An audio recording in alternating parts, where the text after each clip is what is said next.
Hello mga kabishod. Today is January 7, Tuesday. Time check, 3:48 p.m. So, andito ako ngayon sa widescreen TV ko. Nasa Kupang website ako. So, last night, umorder ako ng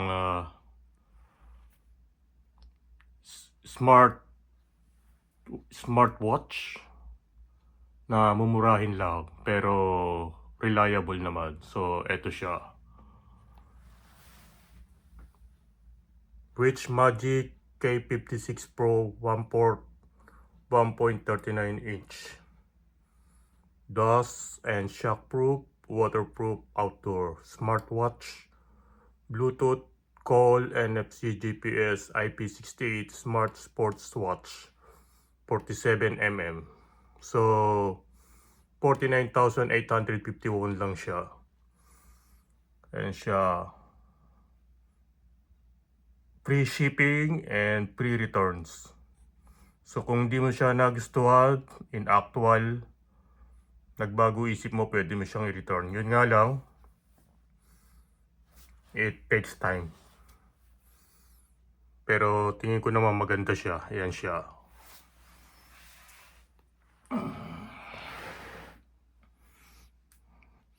So bago mo siya bilhin, parang Lazada to sa atin sa Pilipinas. So, checkin mo siyang ganyan. So, ayan siya. Makikita mo. Yung pala, makikita mo rin to pala dito yung product review niya. Nasa 4.5 stars siya. Yan. So, ang in-order ko, green lang yung available. So, pagka connect mo yung delivery tracking niya, ito, delivery tracking, yan, sabihin sa'yo, maladya mo malalaman, delivery tracking, completed arrival today. The product you ordered has been delivered.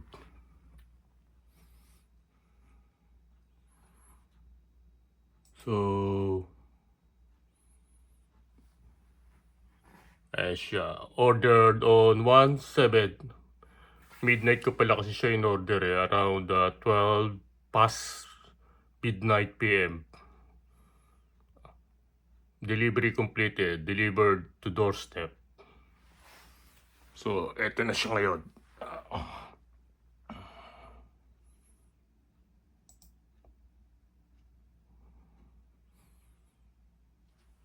Pagbukas ko kanina ng pinto, around 2 o'clock ata yun. Ito, ang laki ng supot niya. Ang purpose niya para hindi siya ma-misplace. So, kaya ganyan siya kalaki.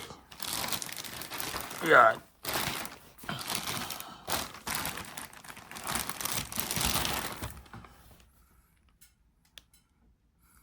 Yan ang address ko dito, Korean.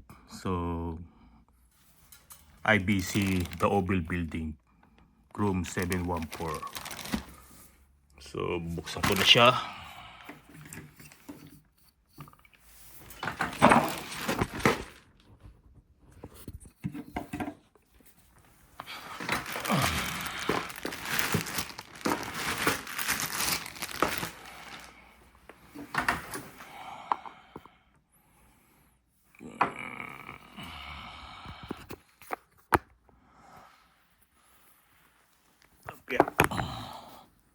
Yan. Laki ng plastic. Yan. Kupang.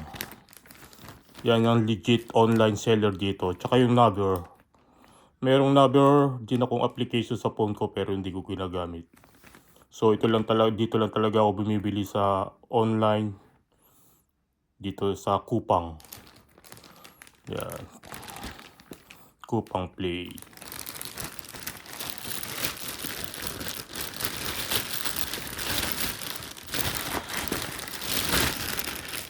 So may sakit pala ako, 3 days na.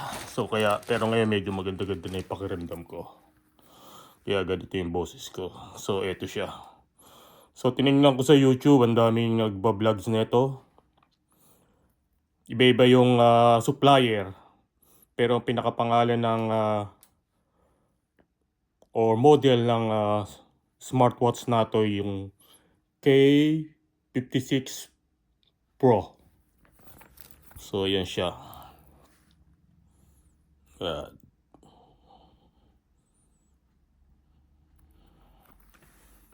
Ito yung application niya.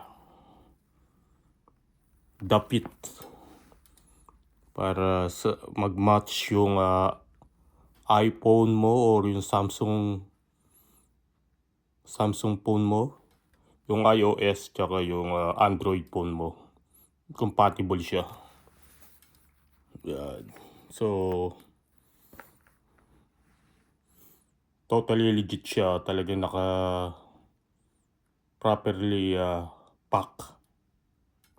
Yan. Meron pa siyang QR code. So, buksan ko na.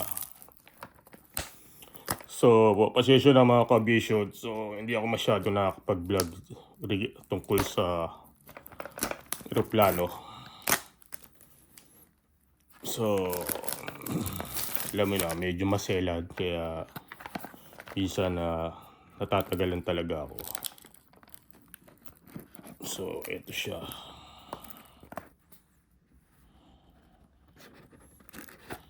You know.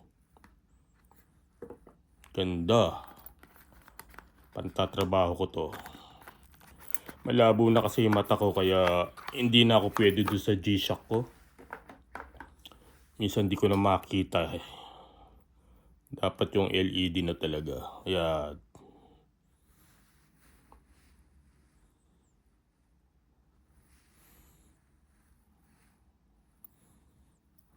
ganda, diba?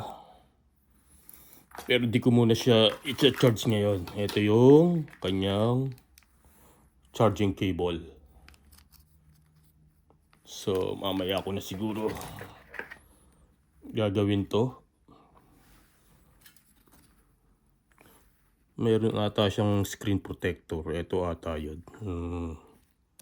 Ito. Parang screen protector.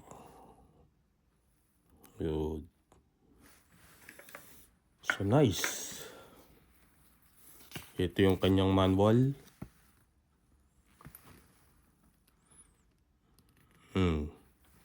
Kaya lang nasa Korean. So, search ko na lang sa YouTube or sa Google. Pero ang dami ko nang napanood. Talagang hindi lang mga American vlogger, kundi iba-ibang bansa rin. So, ibig sabihin kahit paano recognize ang smartwatch na to.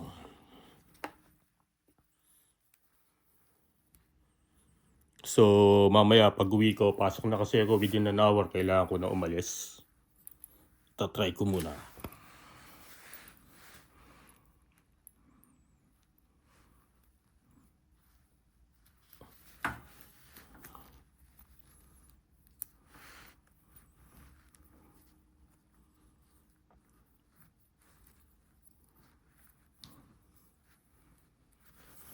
So, diba?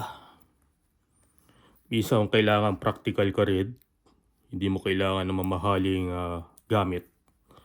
As long na kahit mumurahin lang, basta may quality pa rin.